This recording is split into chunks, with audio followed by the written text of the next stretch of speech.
Hoy en Congreso y Sociedad hablamos con el senador Guido Echeverri, que lidera el proyecto de ley que busca que los reclusos realicen trabajo comunitario mientras cumple su pena en las cárceles del país, lo que brindará alternativas al cumplimiento de condenas y permitirá otorgar opciones para una correcta reinserción social y laboral a aquellos privados de la libertad por delitos de bajo impacto. Amables televidentes, bienvenidos a Congreso y Sociedad, programa institucional de la Secretaría General del Senado de la República. Hoy nos acompaña el senador Guido Echeverri. Senador, bienvenido a Congreso y Sociedad. Muchas gracias, muy amable, por invitarme, Sebastián. Bueno, senador, ya había usted pasado por acá, ya habíamos hecho una presentación. Ahora vamos a hablar concretamente de sus proyectos de ley.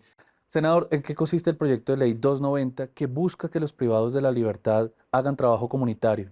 Este proyecto pretende establecer unas medidas encaminadas a beneficiar a la comunidad a partir del trabajo comunitario con personas que han sido condenadas eventualmente a pagar pena de cárcel. Y lo que promueve básicamente es que esa persona condenada a una condena intramural pueda resarcir su pena o reemplazarla por trabajo comunitario. Es básicamente el contenido del proyecto de ley.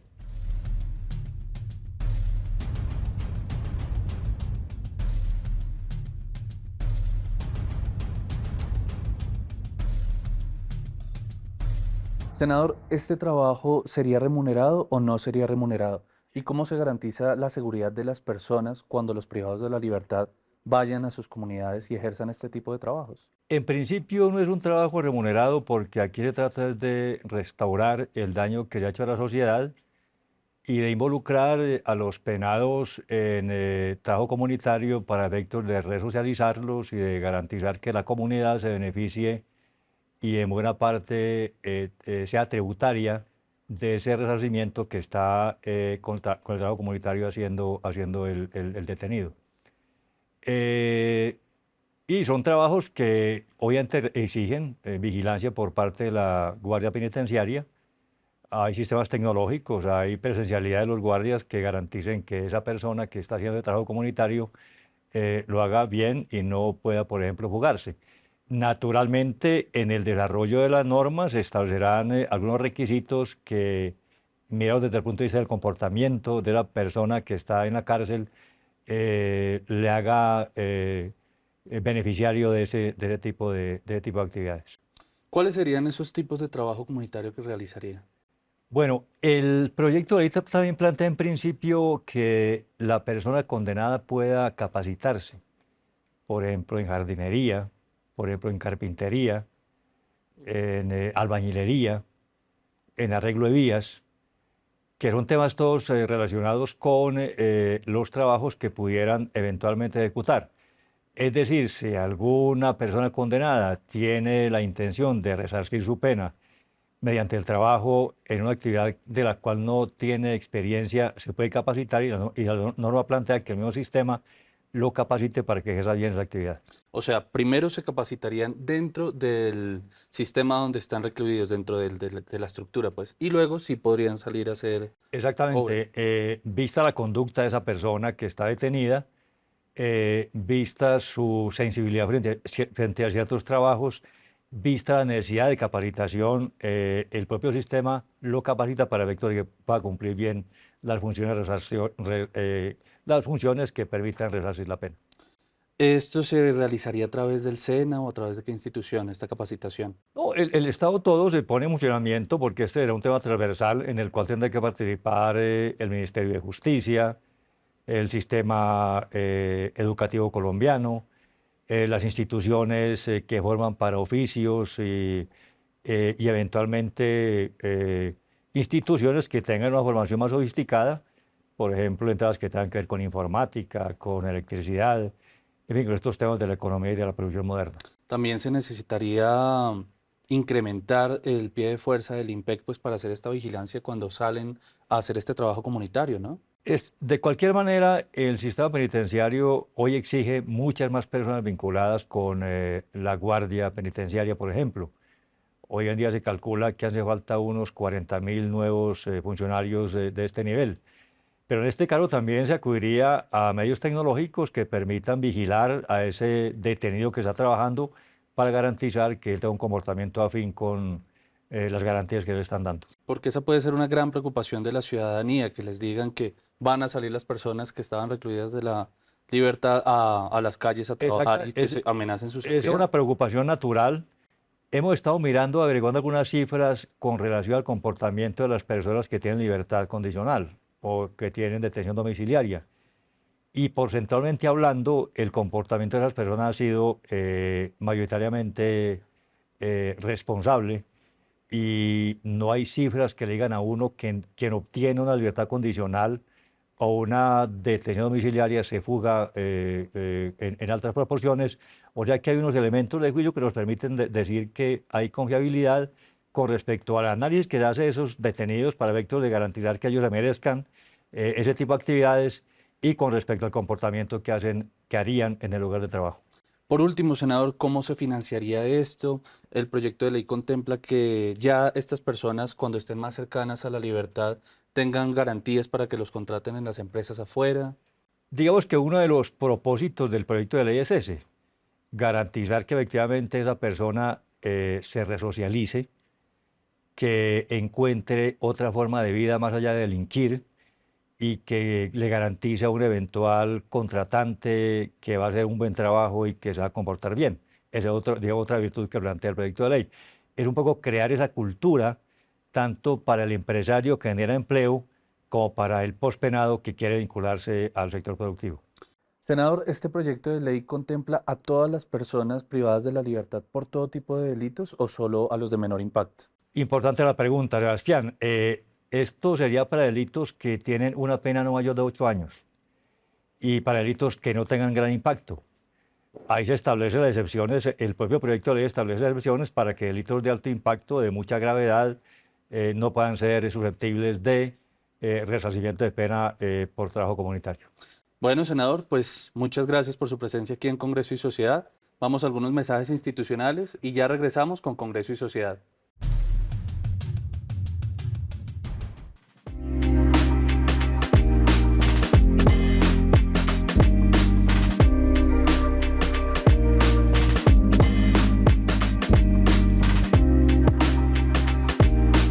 Carlos Julio González Villa es psicólogo clínico, psicoterapeuta y experto en abordaje del trauma complejo. Ha sido concejal, diputado, representante a la Cámara y senador. Durante el 2016 al 2019 se desempeñó como gobernador del Huila y se destacó entre los 3 mejores mandatarios del país. Hoy en Congreso y Sociedad hablamos con él sobre su propuesta para insertar en el modelo educativo colombiano competencias afectivas, los retos de la reforma de la salud y las propuestas que lidera para fortalecer el turismo y las apuestas productivas del departamento del Huila. Amables televidentes, bienvenidos a Congreso y Sociedad, programa institucional de la Secretaría General del Senado de la República. Hoy nos acompaña el senador Carlos Julio González. Senador, bienvenido a Congreso y Sociedad. Muchas gracias, un gusto estar aquí con ustedes el día de hoy. Bueno, senador, usted es nuevo senador dentro de este periodo legislativo, pero usted ya tiene una experiencia de hace unos años, desde el 2002, que fue senador de la República. En esos años que estuvo acá, ¿qué iniciativas lideró? Por mi profesión, mi agenda siempre ha estado profundamente vinculada con el desarrollo humano, ha estado vinculada con la salud, la educación y la salud mental. Pudimos trabajar en construir la política pública de la psicología en Colombia desde el gremio, que es la ley del psicólogo. Es un código deontológico muy importante en el ejercicio profesional de una profesión tan relevante para una sociedad como es la psicología. Hicimos parte activa en la configuración del Código de Infancia y Adolescencia, en la transformación del antiguo Ministerio de Comunicaciones al Ministerio de las TICs, en el fortalecimiento de la televisión pública nacional y de los canales regionales. Inclusive creamos la figura del veedor de la televisión, que no ha tenido el impacto ni el significado que queríamos darle, el alcance que queríamos darle. Trabajamos mucho sobre los contenidos de la televisión infantil colombiana. Introdujimos las primeras discusiones sobre la necesidad de una nueva visión de la salud mental en Colombia. No nos prestaron atención en esa época. Trajimos al Congreso iniciativas en materia de calidad de la educación colombiana, de la formación de los docentes colombianos, del sistema de competencias y habilidades, destrezas desde la educación colombiana. Así que sí, efectivamente tenemos ya un bagaje y un antecedente de mucho compromiso con el desarrollo humano y con los jóvenes y la familia de este país. ¿Y ahora qué lo motivó a retornar al Congreso de la República? Los retos y los desafíos de un hermoso país como el nuestro, que exigen de parte de todos y cada uno de nosotros comprometernos con la construcción de una nación que tiene muchas potencialidades, pero también muchas complejidades.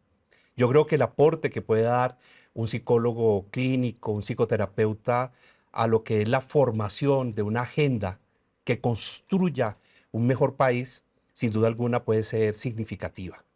Por eso mi agenda está enfocada en aportar en la reforma a la salud que hoy está siendo discutida. O sea, nosotros como Partido Cambio Radical hemos presentado un proyecto de ley equilibrado, modulado, sostenible financieramente, que parte de las debilidades del sistema, pero también de las fortalezas, que reconoce en el aseguramiento y en la gestión del riesgo, reconoce también una oportunidad de construir sobre lo construido, que definitivamente comparte la necesidad de una mayor atención primaria en salud, sobre todo no solo en las enfermedades biológicas que son evidenciables fácilmente, sino sobre todo en lo que tiene que ver con la prevención en materia de salud mental, que está agobiando y desorientando al país. Hoy las cifras de drogadicción, consumo de sustancias psicoactivas, alcoholismo en jóvenes, embarazos tempranos no deseados en adolescentes, los temas de las diferentes violencias que viven los jóvenes, lo que conocemos como el bullying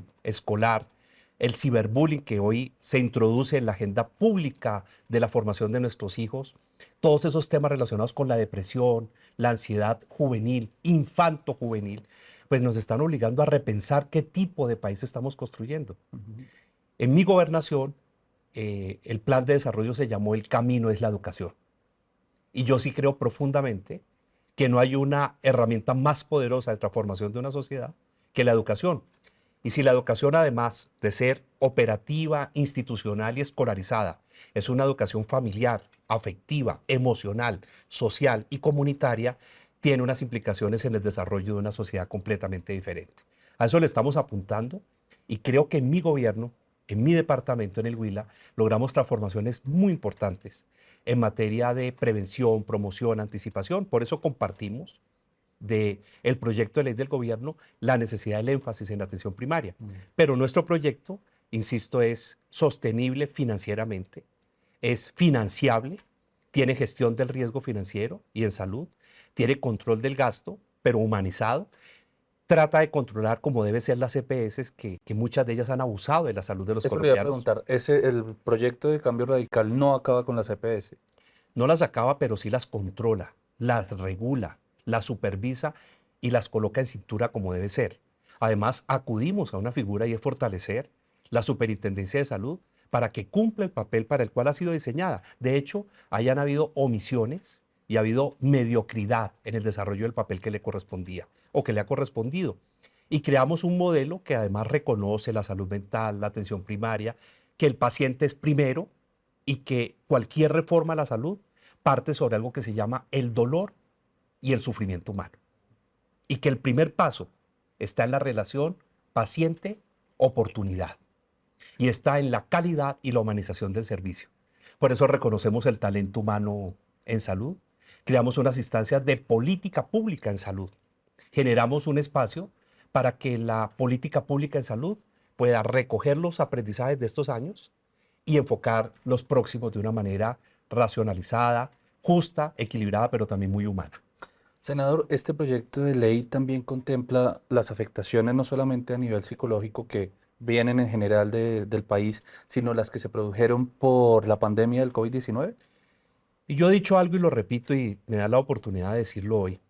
Si nosotros no aprendimos de la pandemia del COVID-19, difícilmente algo nos enseñará. O sea, si no aprendimos el valor de la familia, de la comunicación, de la formación humana, si no aprendimos el valor de descubrir talento y apasionar a nuestros niños y jóvenes por ese talento y ayudarlos a desarrollar esas inteligencias múltiples, esos muros de contención que están en relación con la construcción del proyecto de vida humano. Si nosotros no aprendimos en la pandemia el valor de la salud, no aprendimos nada. Si la sociedad sigue despriorizándose en sus esfuerzos, si como sociedad colectivamente seguimos amparados en lo superfluo, en lo inútil, en lo que no tiene significado, hemos perdido el año como sociedad en relación con la pandemia del COVID-19. Esta reforma a la salud debería recoger esos aprendizajes.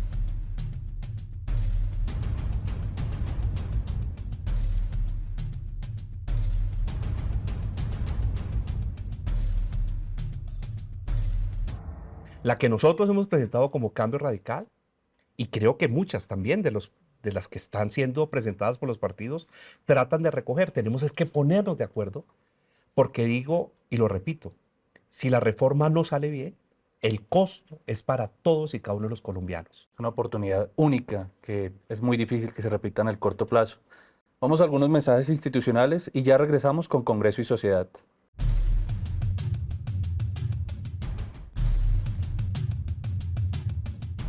De nuevo en Congreso y Sociedad con el senador Carlos Julio González.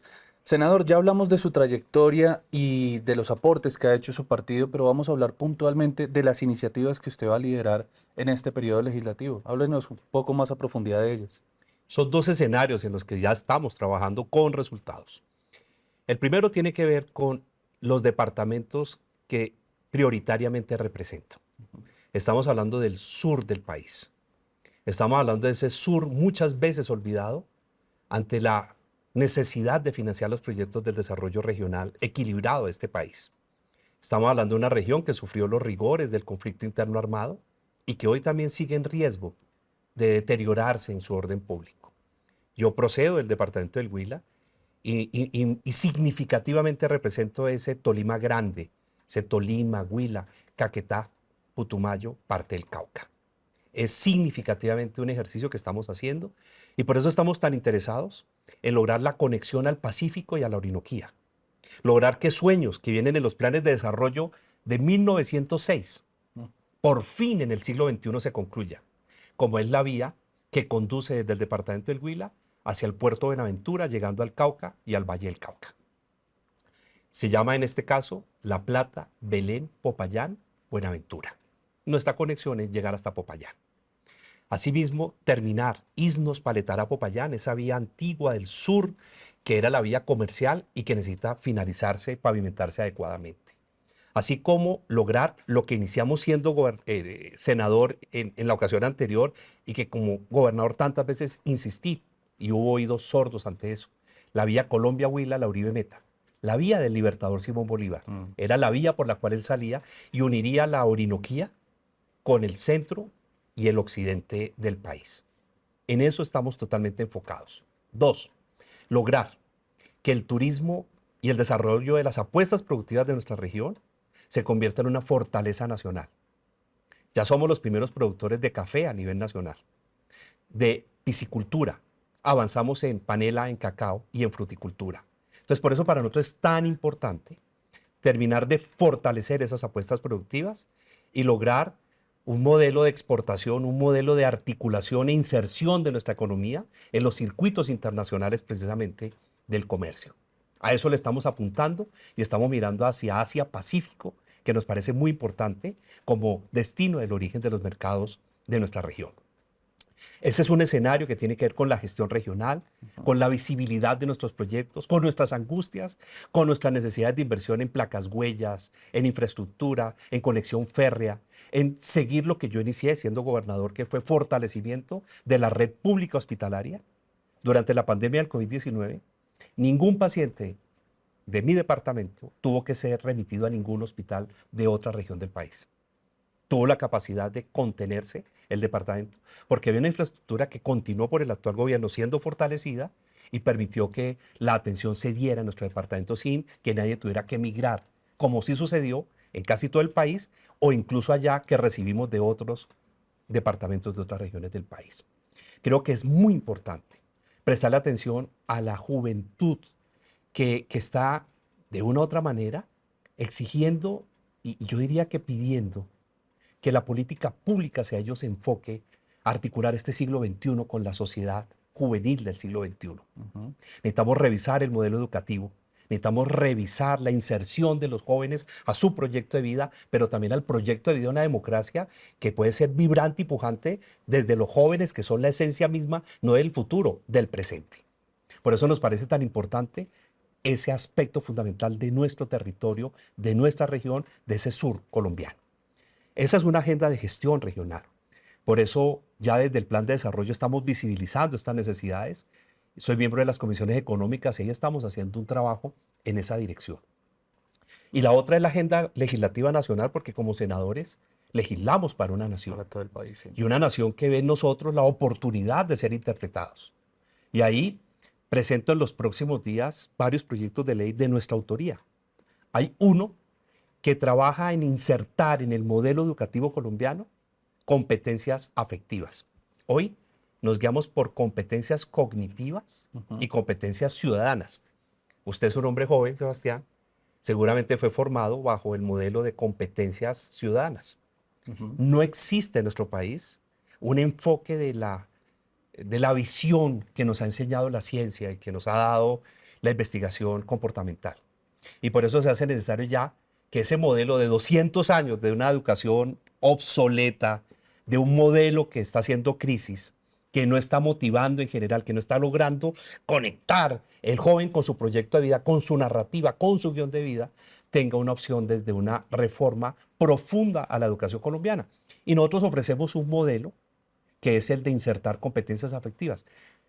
Palabras como inteligencia emocional. Palabras como inteligencias múltiples. Un modelo de educación desde lo positivo en relación con la construcción del talento y de la pasión por la vida de los jóvenes. Entonces vamos a presentar un proyecto de ley, ya estamos en la última revisión. El último sedazo lo está haciendo Miguel de Subiría, ese gran y reconocido internacionalmente psicólogo colombiano. De hecho, parte de la inspiración está basado en su trabajo y en el trabajo de muchos colegas y amigos, en donde estamos dando la última revisión para presentarlo y empiece su trámite en el Congreso. Y le pediremos, sin duda alguna, a los congresistas una sensibilidad especial con este proyecto, que trata, entre otras cosas, de insertar este modelo para disminuir lo que ya hemos mencionado: embarazos tempranos, consumo de sustancias psicoactivas en adolescentes, en jóvenes, los temas relacionados con las violencias de los jóvenes, los temas relacionados con la depresión, el suicidio, todos estos aspectos críticos de una juventud que está necesitando un modelo educativo pertinente en el siglo XXI. ¿Serían asignaturas que se introducirían desde la primaria o desde el bachillerato? Desde el primer momento de la educación, y más que como asignaturas, es transversal al modelo educativo. O sea, inserta en todo el currículo una visión diferente. Entre otras cosas, esto modifica de alguna manera también la forma como se evalúa la educación. Porque hoy la podemos medir de varias maneras. Hoy la estamos midiendo con pruebas de estado. Y los más altos en las pruebas de estado los consideramos los mejores. Y hemos encontrado que no siempre los mejores en las pruebas de estado son los que tienen mejor desempeño en la vida y construyen el mejor proyecto de vida. Hemos desestimado las diferencias que existen entre los seres humanos. Hemos homologado todos los talentos y las habilidades y estamos exigiendo sin construcción de la diferencia humana. O sea, estamos respetando el modelo de diferenciación humana en la forma como estamos educando. Entonces, ahí hay un proyecto.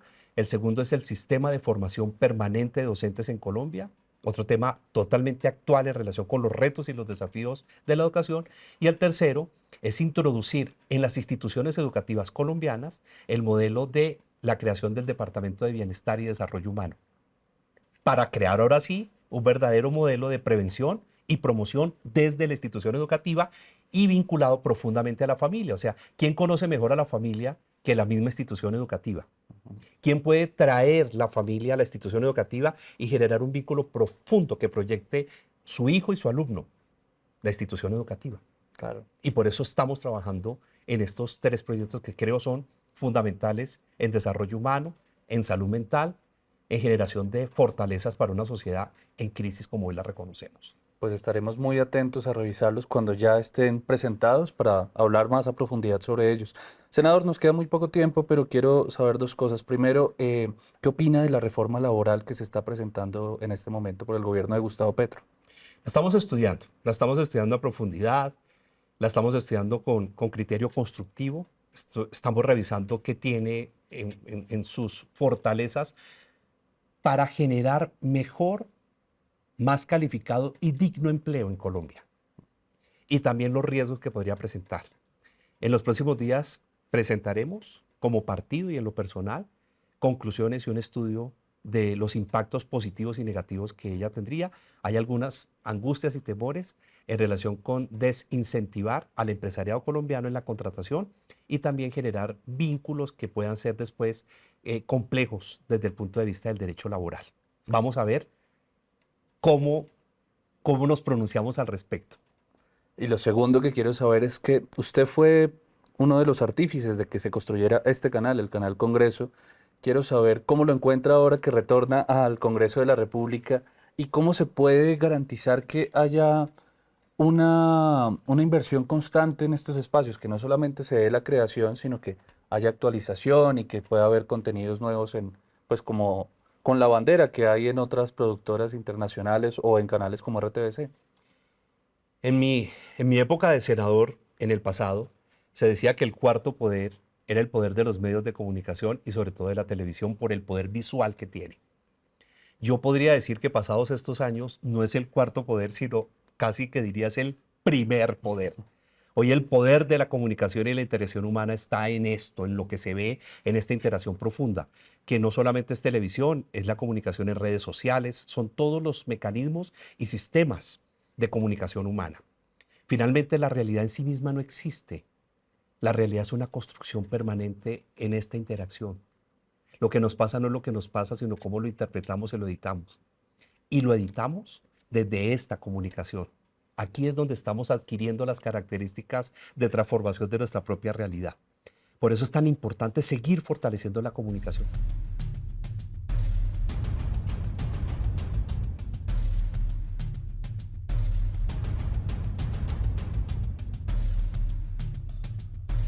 Creo que uno de los grandes retos que tiene el Congreso es saber comunicar. Aquí hacemos mucho trabajo y hay mucho trabajo por tantos escenarios de la cotidianidad de los ciudadanos que a veces el ciudadano no sabe qué está sucediendo y que aquí está pasando. Entonces, comunicar sigue siendo un reto y un desafío y comunicar bien, con equilibrio, con objetividad, también con herramientas, tecnología, con modernidad y también con ampliación de esos espacios. Yo creo que sigue siendo muy importante que los canales regionales se sigan fortaleciendo en este país, los canales regionales públicos. Y considero que ahí el Congreso tiene un papel para seguir determinando ese fortalecimiento y esa ruta en donde nos atamos precisamente al desarrollo regional desde la comunicación nacional que tiene el Congreso. Aquí hay un aliado incondicional. Entre otras cosas, una de las reflexiones que tenemos que hacer en algún momento es la calidad de los contenidos de la televisión colombiana. Yo sigo muy preocupado desde los victorinos. Usted es muy joven, Sebastián, ¿se acuerda de los claro, victorinos? sí, los victorinos, sí. Yo sigo muy preocupado por la narrativa de la televisión colombiana. Sigo muy preocupado por qué es lo que digamos, se empodera desde la narrativa televisiva. En esta narrativa, por ejemplo, los jóvenes que ven televisión, ¿qué es lo que están entornando en su vida? Hoy, los jóvenes dedican un promedio, escuche, entre 10 y 12 horas diarias a la televisión y las redes sociales. Quiere decir que media vida está sucediéndose entre la televisión y las redes sociales. Y por eso a mí me sigue preocupando cuál es la calidad de los contenidos de la televisión colombiana. O sea, ¿a qué le apuntamos? A construir desde la televisión qué tipo de sociedad. ¿Por qué las novelas más vistas en Colombia tienen que ver con la violencia reciente que no hemos podido abandonar? O la narconovela colombiana. Porque es lo que más se vende. ¿Qué realidad hemos construido para que la estructura nuestra como sociedad recoja eso como los valores más importantes a ser vistos?